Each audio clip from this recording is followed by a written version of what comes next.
very good morning and thank you for joining us on Enterprise Morning, reaching you live from Enterprise TV. My name is Jane Aina. Today. And I am Henry. You could begin. All right, do well to join the conversation also by following us on our social media platforms at Enterprise TV 7. You can equally visit our website at www.enterprisetv.com.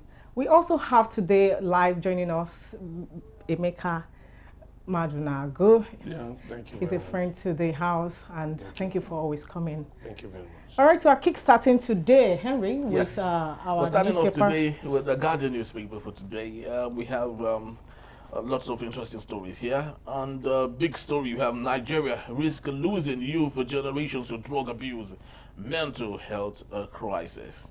All right, still on Guardian newspaper, we have CSOs demand Akpabio's resignation as court affirms conviction of returning officer. Yes, we have good news here, at least once for the Guardian newspaper. Plateau killings, police arrest more suspects, recover illegal arms in fresh raids.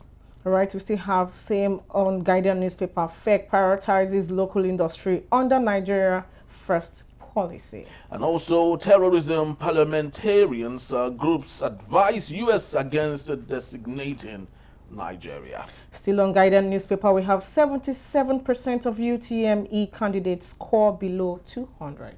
All right, but let's take a look at our talking point for today, Jane. Maybe let's take a look at the third man, number 3 in Nigeria, and everything around him. CSOs demand Akpabio's resignation as court affirms conviction of returning officer.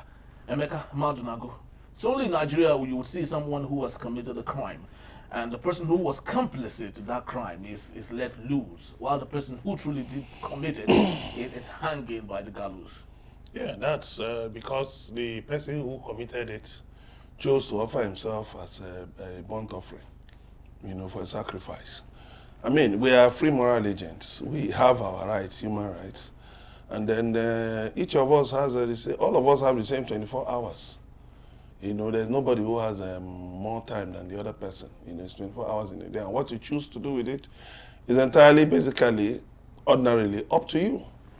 And so if you lend yourself to criminal subversion of the electoral process, of course, what you're saying is that whatever comes out of it, you're ready to face it.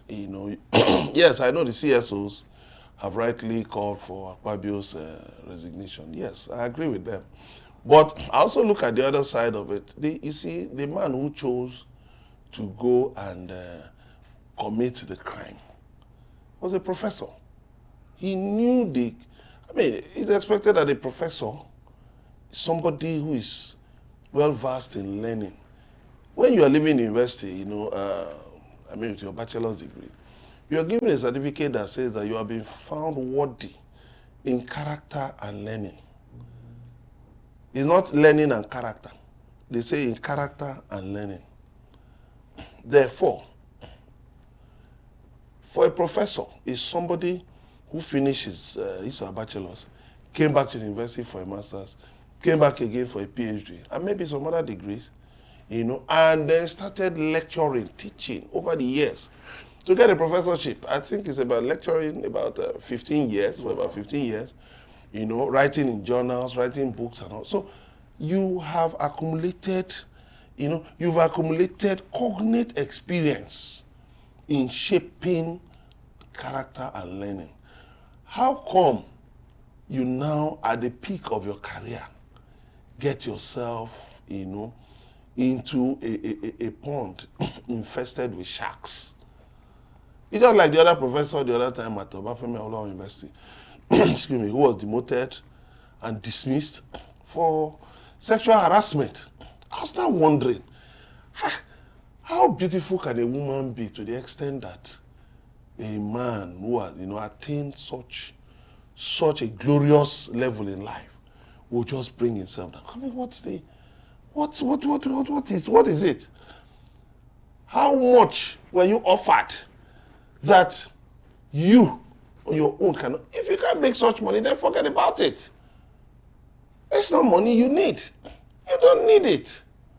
After all, you have a job. You have a day job. And they say professors are being paid 400,000 naira every month. Listen to me. It's not how far, but how well. If you respect yourself, there are other things you can apply yourself to. Thank God today for social media. Thank God for cyberspace. There are so many opportunities. You can apply yourself to other things. Write books.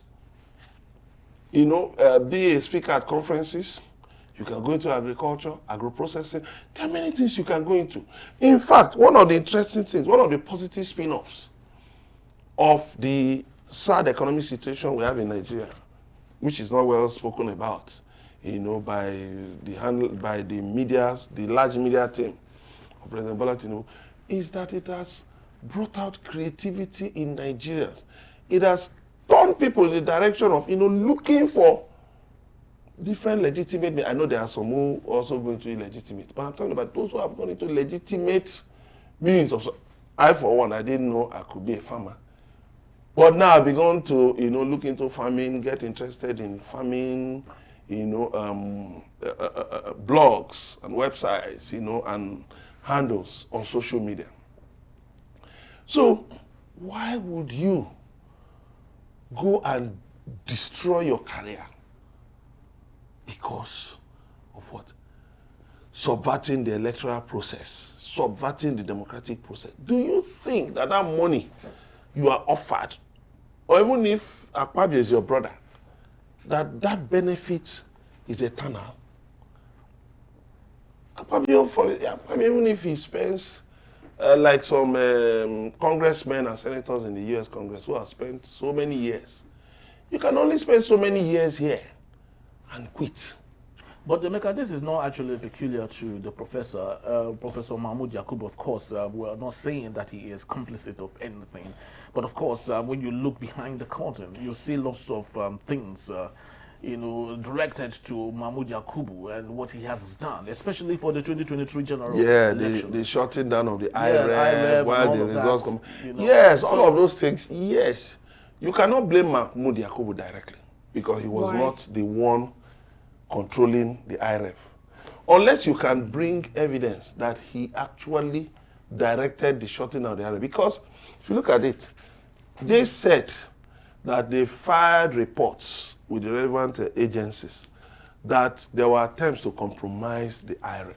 And when we have that suspicion with all the delays. You see, the issue is this, is for us as Nigerians, as citizens, to exercise our rights, to say we will not allow this to happen. But what has happened? But is it about allowing our rights? We are not being de-enfranchised, but of course, trusting the process. That is why we are calling for electoral reforms. That is why we must join hands in the media, in the civil society, to call for electoral reforms. We cannot allow look at some people proposing that people can vote without PVCs. We go forward, we are now going back to the dark ages, But we have to say no. We also have to look at the fact that previous administrations, previous sessions of the National Assembly also helped to put us where we are today. Justice Nikki Toby, in a celebrated judgment that had to do with the leadership of, I think, was it the PDP or so? As the Justice of the Supreme Court, Justice Nikki Toby gave a resounding, a landmark judgment concerning the leadership of the party. That the Supreme Court, yes, could determine the leadership of the party. But what do you now have? You have judgments on ad hoc basis as it comes. That is why you see the Supreme Court, giving, an incomprehensible judgment in the case of the PDP National Secretary, in the case of the Labour Party's leadership. So we now have ad hoc judgment just based on, and it should not be. That is why we must demand electoral reforms before any elections. You see, the media has been talking about a 2027 election and that the opposition is being weakened and that Tinubu, and I feel so ashamed. How can journalists, knowing how critical journalism, democracy is to the practice of our profession. How can journalists be more interested in looking at issues that are irrelevant? How do you mean? The next general elections will be in February 2020. How 2 years away, and we're talking of Tinubu. Tinubu is going to get a second term. We're talking of governors defecting. We're talking of irrelevant issues. When we have clear problems, when we have clear problems, more and more young people are getting to 18, and they are going to be due, to become voters. But if we don't put our governance in place, in check, do you think with all this, that is why the CSOs are doing this now. They are demanding that Akpabio. So do you subscribe to this? Akpabio has to go. He has to go, because you cannot be the beneficiary of a crime, and you sit pretty. You say you have nothing to do with it. No, because the man clearly admitted that he rigged an election for you. So you have to go. It doesn't matter who. It doesn't matter whose ox is God. Look, we must make examples of people who aid and abet criminality in this country. If we want a solid society, too often we are chasing the wrong issues, tribalism, religious, all those things will not help our society. What we need, rule of law. Rule of law number one. You must enforce rule of law. Many of these people parading this country, parading the corridors of power in this country, ought to be in jail. Do you think rule of law still exists in Nigeria? That is why we must insist as the media. We must insist on it. And I hope that these CSOs are able to realize this objective of getting Akpabio out of the seat, because he's a beneficiary of a crime, and he has to go.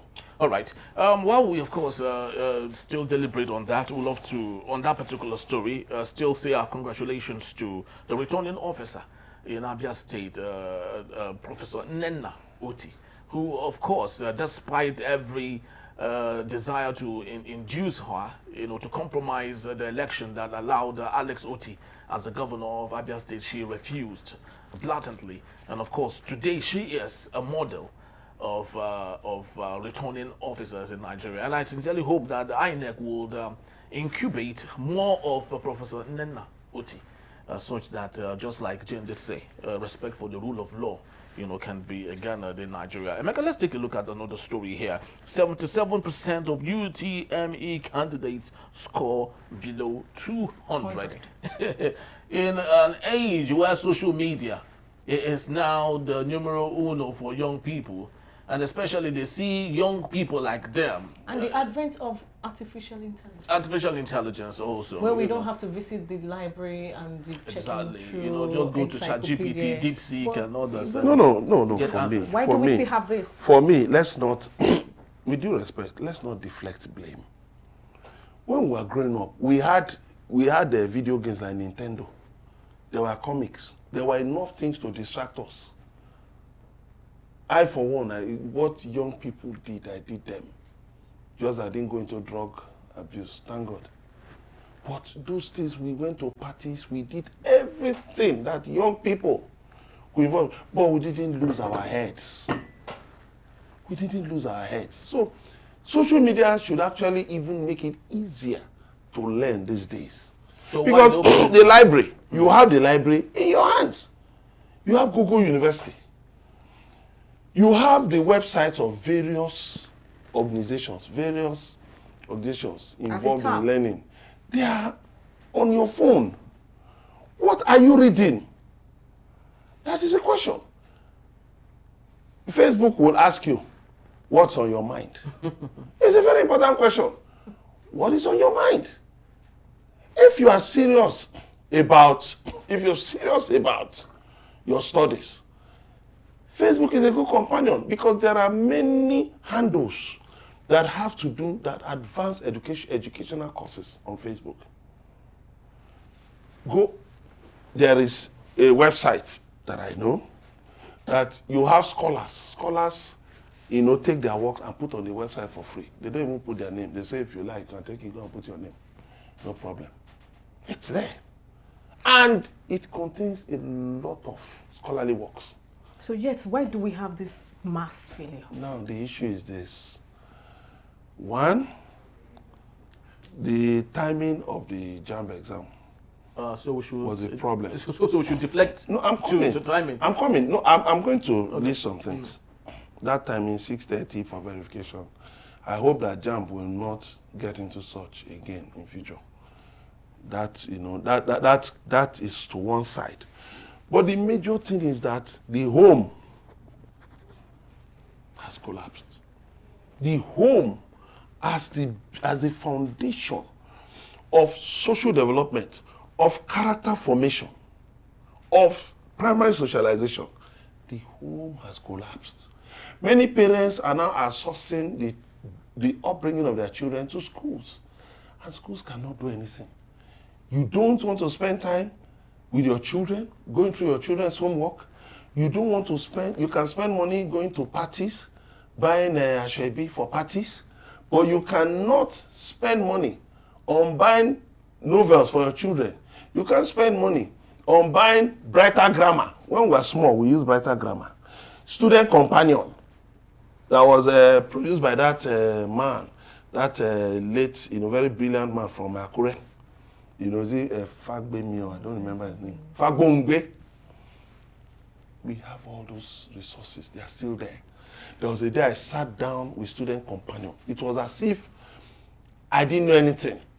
I was going through it. It was as if I was back to school. If we don't channel our children in the direction of educational accomplishments, in the direction of proper socialization, they will look at social media in the wrong direction. Okay, Emeka, I need to let me draw your attention to this. While growing up, a number of us, our parents were illiterate. They never even saw the four walls of school. And we passed very well, excellently. I remember being awarded Miranda Award or something long ago, and the MC said, her father did not go to school. You can imagine. So I'm just trying to, because we have the level of education we have for parents today is nothing, it's more than what we had then. Yeah. Why this bridge? I know you mentioned that, parents are not there for their children, hustle and bustle, keeping them away, no relationship with children. But even when we had parents that didn't go to school, how were we able to manage? So if the parents are not in the life of the children, can this be a reason for the students not passing? They are spending more time in school, which is expected that they should be academically excellent. Maybe in morals, they are not. So that is where the problem is. Thank you for mentioning it. That's where the problem is. We'll send our children to schools they call Montessori schools. Do the people running those schools, do they know what Montessori is? Children are not supposed to start learning until about 4, until about 5 or 6. They are just supposed to be playing from 0 to 5 years. Just be playing. Do you know what playing does to the brain? When children run around and all of that, shout, scream, jump, but it helps to form, certain traits that will help them, that will, guide them in future. But what do we do? Because we're rushing to work. We take a child of 3, dress the child in the uniform, school uniform, and take the child to school. And you now expect, and you know what? There was a time my wife and I were looking for a crèche for, I think, our first child then. Went to some crèches. My God, we went to one. You see the number of children there. Even I will not work in that place for one day. So many children. And I heard that some of these crèches, they use one drug like that to put the children to sleep. To put the children to sleep so that they won't make a noise. As a matter of fact, there was a parent, I heard it from one parent and validated by some parents, that it affected the ability of one of their children, academic ability. I don't want to mention the name here. But what I'm saying is this. I had to tell my wife, listen, it got to a point I told my wife, I said, look, these 30 days make a month. It's very good, though. But you know what? Our children it's better we invest in our children now and then repeat later. You know what? I had to quit my job. Then no more. And then we were using house helps. It was a problem. It was a difficulty taming those ones and directing them. So I just got to one day, when the last one ran away, I just told my wife, I said, you know what? No more. And what will happen? You continue with your job. Me, let me stay in the house and be guiding these children. Gradually, we will build ourselves. And I now continue with my business, And of course, we've not had cause to regret. So what am I talking about? Parents, you've got to make sacrifices. It's not just about, I'm making money for their future and this and that and the other and the other. Listen, you've got to make sacrifices. No school can reform yourself. You saw the incident with Babcock University and one boy. Did you read their press statement? Yes. Now, this is what is supposed to be the duty of the home. Well, you can see the school. People are asking, how was he able to go out? You can see that the school, they did their best to try to show that, look, within our own terms of reference, we did our best. So, what are we talking about? The home is very important. 2, what is the quality of teaching children are getting these days? Because government has abdicated responsibility to education. So, go to public school, many public schools, it's just garbage in, garbage out. You go to private schools, it's the same thing. How much are they paying the teachers? How well motivated are the teachers? Nigeria has a deficit of 2 million teachers right now. 2 million teachers. There was a policy, very good, well thought out policy, when we had teachers training colleges, that people will migrate from teachers training colleges, they will teach, as assistants, as teaching assistants, and then gradually continue, to NCE, and like that. Where is it now? We face that teachers training colleges. We are now turning colleges of education to universities of education. Without asking ourselves, is it the hood? Does the hood make the monk? Is it about the name? Everybody wants to have a university degree. Is it about the name of the university or of the institution, or the impact the institution is making in the lives of the students? Well, it's a systemic issue, actually, because sometimes in our society, if you have anything below BSc, the system has a way of... that dichotomy now, BSc, HND dichotomy. Because naturally the system had already, made it look like it has no value. No value because for anything. it's not, you're not proud to present your NCE certificate, exactly. except you have a degree. Yes. And the money that equally come with it is equally small. It's still in the civil service. Yes, let President Bola Tinubu today, I played with him, abolish the BSc HND dichotomy. Abolish it. Come on and abolish it. Start with the civil service. Then let the entry point, exit point, let it be the same. Exactly. Don't make people with HND get to a point and they cannot rise beyond it. Those are among the things that make people say school na scam. What is the big deal? When they see their parents go through such things, how will they be motivated? That has been looked into. Well, it has been looked into, but the government has not implemented it. The private sector has not implemented it. But let's look at the Punch newspaper just before we go. We have less than 2 minutes to do that. 8,000 terrorist bandits killed under Tinubu. That's coming from the defense minister. Can you just take a look at that, just before we leave? Emeka Madunagu, we have, of course, right here with the media, we've analyzed series of stories where the Nigerian government, under the federal government, of course, and the defense headquarters have de-radicalized thousands of insurgents. We've seen that, gloriously. Over 300,000. You understand? They've given them clothing, the startup. They won't give them money. They give them money. And all. And here we have the defense minister saying that 8,000 terrorists, bandits killed. You know what I would say? I won't say it's a lie, because I didn't go there to count the bandits. Even though that's the same question I will ask them. Did you count the bandits one after the other? So I want to believe it's true. I want to say thank God. But you see, it's not about whether you killed 8,000. Even if there are still 50 bandits, so-called bandits, roaming about, they're still a threat. Because one improvised explosive device, one IED, thrown at, you see what they're doing now, they're even using drones to throw bombs at people. So one IED can actually finish 500 people, can actually kill people, destroy vehicles. So even if there are 50, what we are talking about is eradication. Eradicate them. Yes, I know. What you then make of the fact that they are equipping themselves with more arms? Yeah, so it's now looking as if you see, our security agents are not being equipped enough, that they are being weakened. Because if they... No. You see, I think we need to really look more at using technology.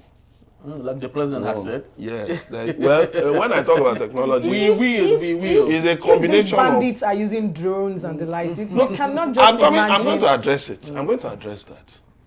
You see, the Nigerian Armed Forces is a conventional fighting force. These terrorists are unconventional. They are guerrillas. Yes. There are certain things the Nigerian army, the Nigerian military cannot do. These guys can do anything because they are not bound by Geneva Convention or any laws.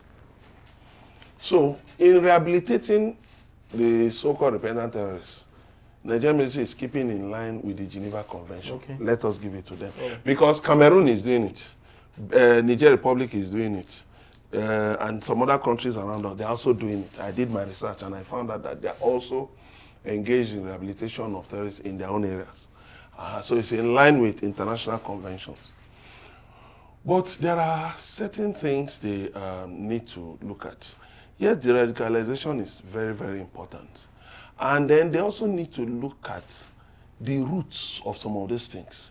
You know, some scholars who actually, you know, in their schools and all that, radicalize young children, you know, radicalize children, young people, you know, they need to look into that. Some of these pamphlets that are distributed in some of these places, in worship centers, they need to look at the sources and deal with those sources. That is one. Two, you need to use drones because government cannot cover everywhere.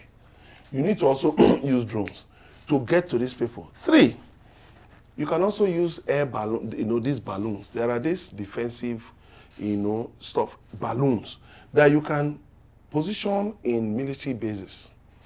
They can jam vehicles, they can jam communication, they can jam IEDs.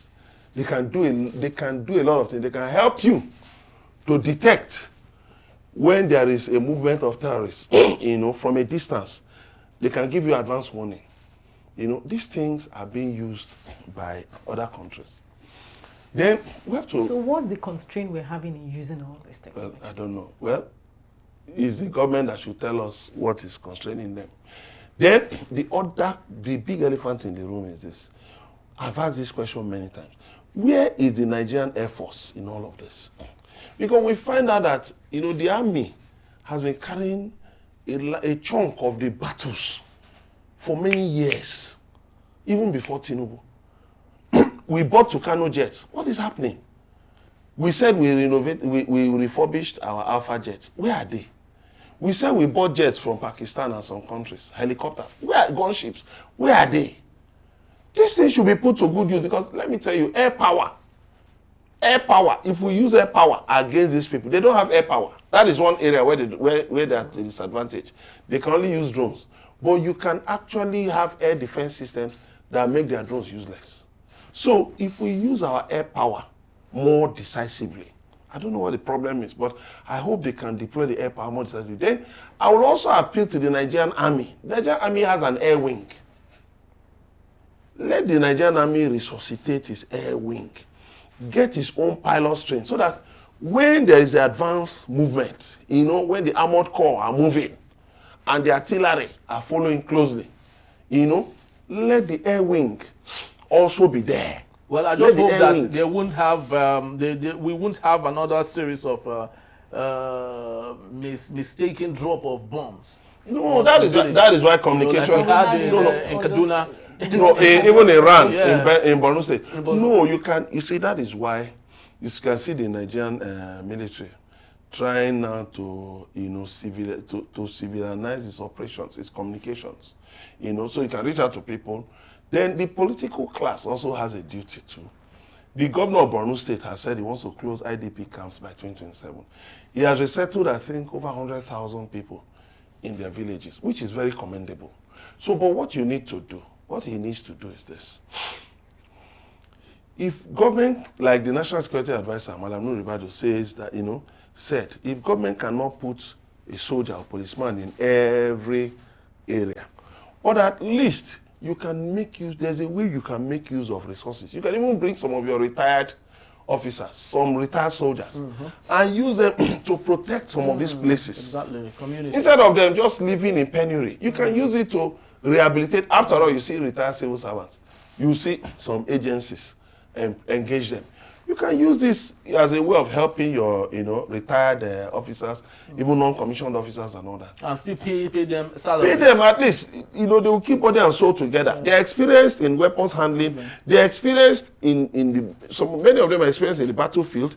They're also experienced in dealing with these unusual situations because they've been retired, they've mingled with the civilian population. So they understand certain things that those who are still in service may not really catch. So they will really help. It's just like the issue of, if you go to the Police Act, you have spy police, supernumerary police there.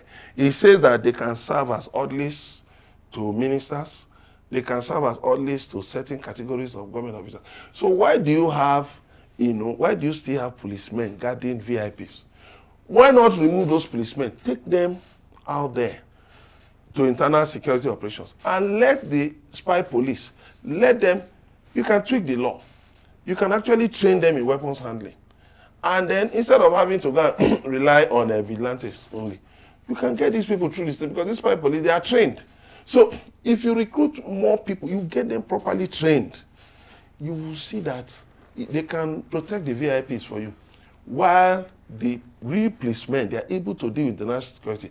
Then you can withdraw the military from internal security operations and take the military to the battle, to the theaters of war. In that way, look, winning this war is not difficult. After all, Colombia did it. Sri Lanka did it. Algeria did it. After 7 years, Algeria defeated insurgency. Yeah, and El Salvador. El Salvador, yes. So these things are not difficult. What we need, we also need, let me quickly add this, we also need diplomatic support. It's good that, Russia and Israel have pledged to help us. Let's drop our ego. Let's put our ego and pride aside. Let's accept international assistance and read, because the Sahel is an ungoverned space. So all kinds of criminals moving from Central African Republic, moving from Libya, they are just around the Sahel. And Nigeria is an attractive place. Why? Because of kidnapping. But if we can actually deal with those challenges, I believe in the next 1 year, we can at least destroy insurgency. Even if we don't eradicate it, but we can at least curb it to the barest minimum. All right, we sincerely hope that we will be able to curb insurgency in Nigeria because, of course, with the growing tourism space around the world, Ghana alone makes close to 30 billion from tourism. And we have more landmass than Ghana, more tourist sites than Ghana. So imagine taking advantage of this tourist ecosystem. I want to add that, in fact, Nigeria can be the hub all over the world of tourism. Yes. It's another sector that we are not harnessing. And this is insecurity seems to be one of the issues we're having with this. Yeah, definitely. So we hope that when all of these things work for us, we might have other sources of income than the whole country relying on oil and everything around it. So that's just about the size of our segment, in a bit. We're moving on to our main conversation. Just to let you know, Emeka will be here to take us on our main conversation.